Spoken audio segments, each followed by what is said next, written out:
ചികിത്സാ പിഴവിനെ തുടർന്ന് രോഗി മരിച്ചു എന്ന പരാതിയിൽ കോഴിക്കോട് മെഡിക്കൽ കോളേജ് ആശുപത്രിയുടെ പ്രതികരണത്തിലേക്കാണ് നമ്മൾ പോകുന്നത്. നേരത്തെയാണ് ഇതുമായി ബന്ധപ്പെട്ട വിവരങ്ങൾ പുറത്തു വന്നത്. അതിനുശേഷം പിന്നെ രോഗിയുടെ ക്രിയാറ്റിൻ ഗ്രാജുവലി കൂടാൻ തുടങ്ങി. അതായത് വീണ്ടും കിഡ്നിയിൽ കല്ലുകൾ ഉണ്ടാവാൻ തുടങ്ങി.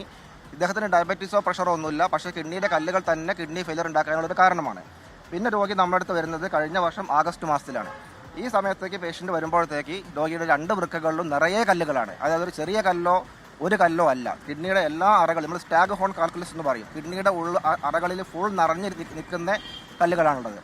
ആ സമയത്ത് ഈ കല്ലുകൾ കാരണം അത് 2024 തന്നെ ഡിസംബർ 2024 തന്നെ രോഗിയുടെ ക്രിയാറ്റിനും കൂടിയിട്ട് ക്രിയാറ്റിന് 5 ആയിട്ടുണ്ട്.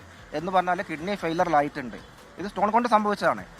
പിന്നെ ഈ എന്താ പറയുക, ഈ 5 ക്രിയാറ്റിന് ഉള്ള രോഗിയാണ് 2025 പിന്നെ ചികിത്സയ്ക്ക് വരുന്നത്.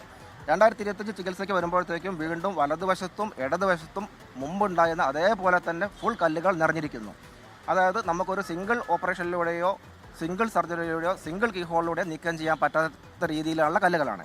അപ്പോൾ നമ്മൾ സാധാരണ ഇപ്പം വയറ് കീറിയുള്ള ഓപ്പറേഷനൊക്കെ പകരം നമ്മൾ പറ്റുമെങ്കിൽ നമ്മൾ ലേസറായിട്ടോ എൻഡോസ്കോപ്പി PCL എന്ന് പറയും, ഒരു ചെറിയൊരു ഹോൾ ഉണ്ടാക്കിയിട്ട് ചെയ്യാൻ നോക്കും.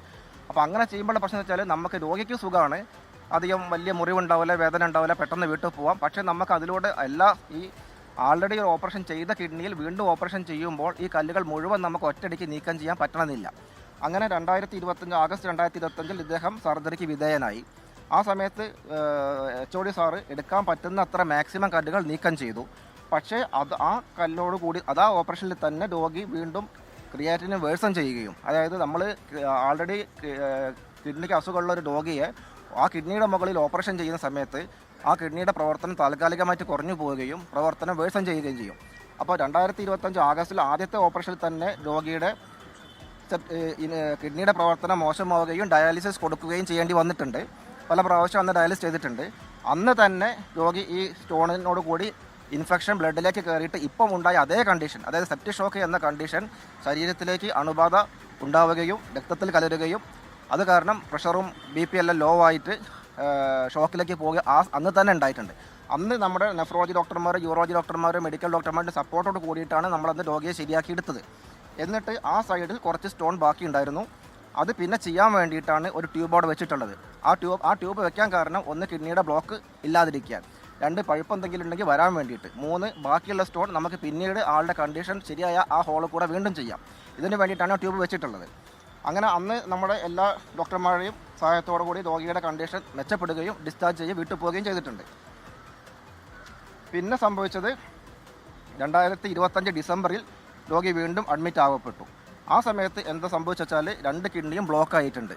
2 കിഡ്നിയും ബ്ലോക്ക് ആവുകയും 2 സൈഡിലും കിഡ്നിയിലും പഴുപ്പ് നിറയുകയും നമ്മൾ ഓപ്പറേഷൻ ചെയ്യാത്ത സൈഡ്, അതായത് ഇടതുവശത്ത് പോലും ഇൻഫെക്ഷൻ നിറയുകയും ഇടതുവശത്തെ കിഡ്നിക്ക് ചുറ്റും വലിയ രീതിയിൽ, നമ്മൾ ഓപ്പറേഷൻ ചെയ്യാത്ത കിഡ്നിയാണ് ലെഫ്റ്റ് സൈഡ്, ആ കിഡ്നിയുടെ ചുറ്റുപോലും പഴുപ്പുകൾ, കെട്ടി നിൽക്കുന്ന പഴുപ്പുകൾ വരും ചെയ്യും. പെരിനെഫ്രിക് ആബ്സെസ് എന്ന് പറയും, അത് വരികയും ചെയ്തിട്ടുണ്ട്.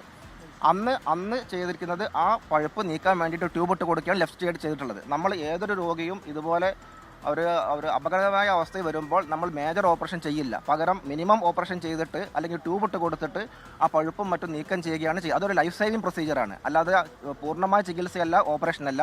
ആ സിറ്റുവേഷനിൽ രോഗിയെ ജീവൻ രക്ഷിക്കാൻ ചെയ്യേണ്ടത് ആ പഴുപ്പ് നീക്കം ചെയ്യാനാണ്. അതെ, ശരീരത്തിൽ എവിടെ പഴുപ്പ് വന്നാലും ആ പഴുപ്പ് നീക്കം ചെയ്യാണ് ചെയ്യേണ്ടത്.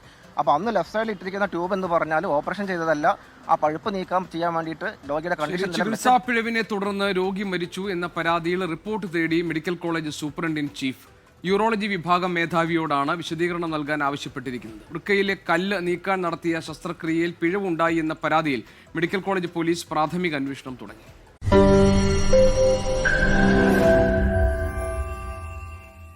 ലോകത്തെവിടെയായാലും ഏത് സമയത്തും 24 വാർത്തകളും ഓഗ്മെന്റഡ് റിയാലിറ്റി പാക്കേജുകളും എക്സ്പ്ലെയിനറുകളും വിശദമായി കാണാൻ ഞങ്ങളുടെ YouTube ചാനൽ നിങ്ങൾക്ക് സബ്സ്ക്രൈബ് ചെയ്യാം.